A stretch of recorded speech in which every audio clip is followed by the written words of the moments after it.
Journey to the cross, walking through the Old Testament in the shadow of the cross. పాత నిబంధన గ్రంథములో శిలువ ఛాయలను వెతుక్కుంటూ కలువరి దగ్గరకు శిలువ యొద్దకు ప్రయాణం. Journey to the cross.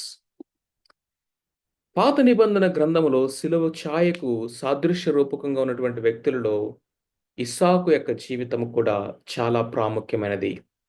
ఈరోజు Isaac life as a type of Jesus Christ and the cross మనము ధ్యానం చేసుకుందాం.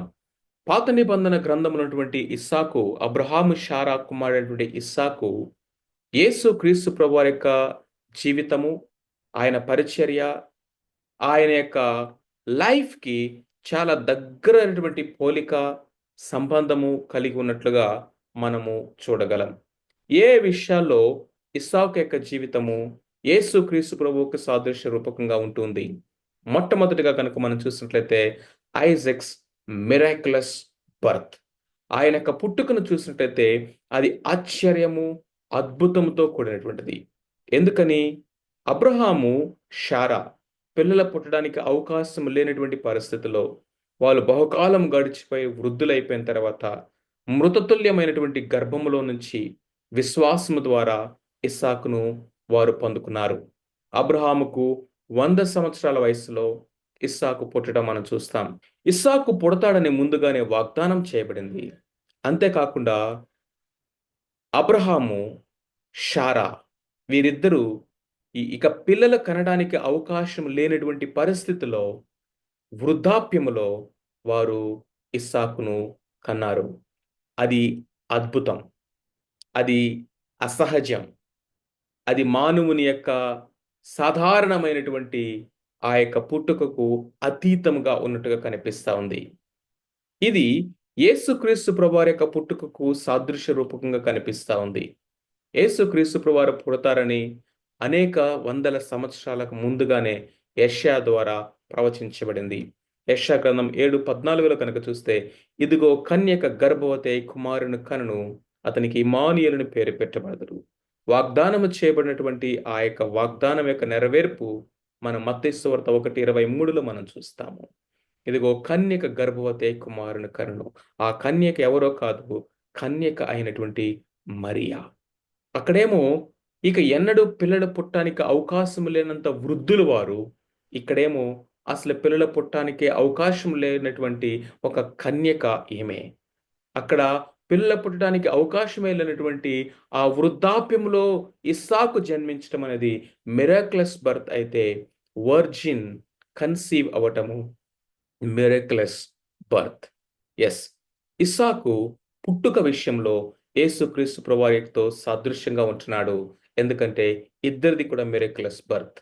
రెండవది sacrifice on Mount Moriah. One of the striking parallels యేసుక్రీస్తు ప్రభువారికి ఇస్సాకుకి మధ్యలో ఉన్నటువంటి ఆ ప్యారలల్స్ ఎక్కడ మనకు కనిపిస్తాయంటే, తండ్రి తన కుమారుని పర్వతం మీదకి తీసుకుని వెళ్ళి దేవునికి దహన బలి అర్పించుట. ఎస్, ఓన్లీ బిగాటెన్ సన్, ఒక్కగానొక కుమారుడైనటువంటి ఇస్సాకు దేవుని యొక్క ఆజ్ఞకు లోబడి అబ్రహాము ఇప్పుడు తన సొంత కుమారుని బలి అర్పించడానికి మోరియా పర్వతం మీదకి వెళ్తున్నాడు. 3 రోజులు ప్రయాణం. ఇస్సాకు తన యొక్క తన యొక్క కట్టెలను మోసుకుంటూ ఆయన వెళ్తున్నాడు.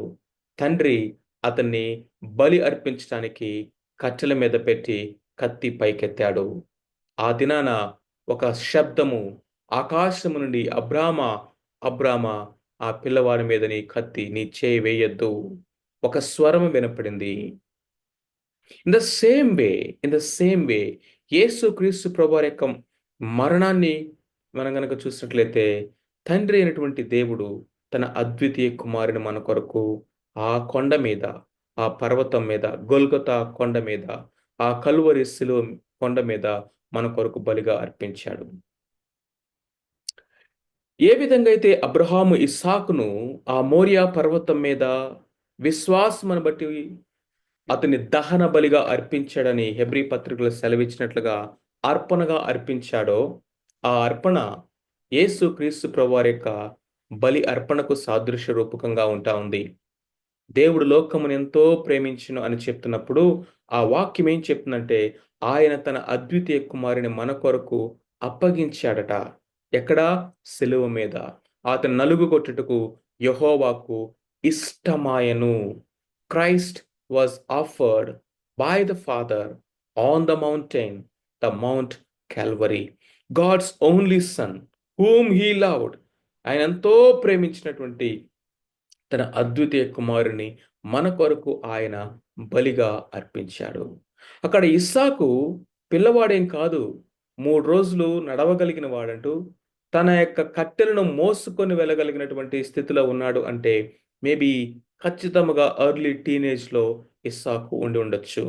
అలాంటి టైంలో తను దహన బలిగా అర్పించుటకు కట్టెల మీద పడుకోబెట్టి, కాళ్ళు చేతులు కట్టేసి, కత్తి పైకెత్తినప్పుడు ఇస్సాకు ఖచ్చితముగా రెబెల్ అవ్వడానికి, తండ్రిని తృణీకరించడానికి, పారిపోవడానికి, అవిధేయుడవ్వడానికి ఖచ్చితంగా అవకాశం ఉంది. కానీ Isaac submitted to fathers will. తండ్రి యొక్క చిత్తానికి తను కంప్లీట్‌గా విధేయత చూపించి తను తాను అప్పగించుకున్నాడు. అది యేసుక్రీస్తు ప్రభువారు ఏ విధముగా ఆయన దేవుడై ఉండి, దేవునితో సమానముగా ఉండుట విడిచిపెట్టకూడని భాగ్యమని ఎంచుకొనక, తన్ను తాను రిక్తునిగా చేసుకొని, సిలువ మరణము పొందినంతగా తగ్గించుకొని, తండ్రి యొక్క చిత్తానికి ఏ విధంగా ఆయన అప్పగించుకొని, ఆ కలువరి సిలువకు ఆయన వెళ్ళడానికి, తండ్రి నా చిత్తము కాదు, అయినను నీ చిత్తమే అని తన చిత్తమునకు ఎలాగైతే అప్పగించుకున్నాడో, ఇస్సాకు యొక్క ఆ సబ్మిషన్ అనేది యేసుక్రీస్తు ప్రభువారి యొక్క విల్‌ఫుల్ సబ్మిషన్‌కు సాదృశ్య రూపకంగా ఉంది. అక్కడ ఒక తండ్రి తన కుమారుని బలి అర్పించటానికి కత్తి పైకెత్తాడు. కుమారుడైతే విల్‌ఫుల్‌గా సబ్మిట్ చేసుకున్నాడు. ఇక్కడ పరలోకమందున్న తండ్రి తన అద్వితీయ కుమారుని మన కొరకు బలిగా అర్పించేసేసాడు. కుమారుడు తన్ను తాను అప్పగించుకున్నాడు. ఆయన మన కొరకు తన ప్రాణమును ధారపోశాడు. అబ్రహాము ఇస్సాకును బలిగా అర్పించటానికి సిద్ధపడినప్పుడు దేవుడు చొరవ తీసుకొని ఇస్సాకు యొక్క స్థానంలో బలి అర్పించబడుటకు ఒక పొట్టేలును దేవుడు సబ్స్టిట్యూట్‌గా ఆ ఇస్సాకు యొక్క స్థానంలో బలి అర్పించబడుటకు దేవుడు సిద్ధపరిచాడు. ఇస్సాకు కుమారుగా బలి అర్పించబడినటువంటి ఆ యొక్క పొట్టేలు ఎవరిని చూపిస్తా ఉంది? మన కొరకు వధించబడిన దేవుని గొర్రెపిల్ల. ఎలాగైతే ఆ యొక్క పొట్టేలు ఇస్సాకు యొక్క స్థానంలో బలి అర్పించబడిందో, యేసుక్రీస్తు ప్రభువారు మనందరి స్థానాన్ని ఆ శిలువ మీద తీసుకున్నాడు. దేవుడు అబ్రహాముకి వాగ్దానం చేశాడు. ప్రామిస్డ్ సీడ్, నీ సంతానము, నీ సంతానాన్ని నేను ఆశీర్వదిస్తాను. భూమి యొక్క సమస్త వంశములు నీ సంతానము ద్వారా ఆశీర్వదించబడతాయి. దాని కొరకు దేవుడు నిబంధన కూడా చేశాడు అబ్రహాముతోని. ఈ సంతానం ఎవరు? భౌతికంగా జన్మించిన ఇశ్రాయేలు కాదు. సీడ్స్ అనలేదు. సీడ్ అన్నాడు. సీడ్స్ అంటే వేవేల మందిగా వచ్చినటువంటి ఇజ్రాయెల్ యాజ్ ఎ నేషన్ అనుకోవచ్చు. కానీ గలతీ 3:16లో దేవుడు అబ్రహాముకు వాగ్దానం చేసినప్పుడు అతడు సంతానములు అనక సంతానము అని చెప్పుట ద్వారా అది క్రీస్తు ప్రభువే అన్నట్టుగా ఉంది.